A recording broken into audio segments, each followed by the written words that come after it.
Akalar assalomu alaykum. Yaxshimisizlar? Charchamayapsizlarmi? Kech bo'lganda video qo'ydik. Kunduzi vaqtimiz bo'lmadi akalar. Akamiz bizni Instagram profilimizda ko'rib kelishibdi. Rullar og'ir, ham burganda qisir-qisir ovozlar bor ekan. Mayatniklarni ko'rdik.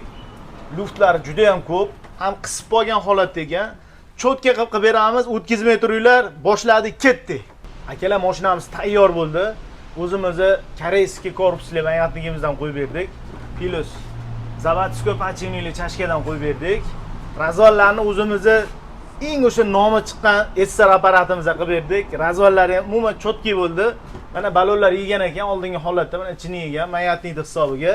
Mana luftlari yo'q endi, rullari yengil bo'ldi. Akamiz minib ko'radilar, baho berishadi, ketdi. Akamiz yurib keldilar, mana o'zlaridan so'raymiz. Qani, nima, qanday baho beradilar? Aka, mashina qalay bo'ldi? Aka, mashina chotki, zo'r. Boshqa dunyo bo'lib qoldi mashina. Gadi aka. Rullari yumshoq, shu ovozlari yo'qolgan, tirqirlari. Tanishlarga tavsiya qilamizmi aka? Hammaga aka. Rahmat aka, sog' bo'lsinlar aka. Akalar, shunaqa xizmat kerak bo'lsa kelaverasizlar. Qanaqa mashina bo'lsa hadvoyni qilib beraveramiz. Damazlar rulni mashina gidravlikada qilib beramiz. Chotki bo'ladi, jonlar sog' bo'lsin. Obuna bo'lishni esdan chiqarmanglar.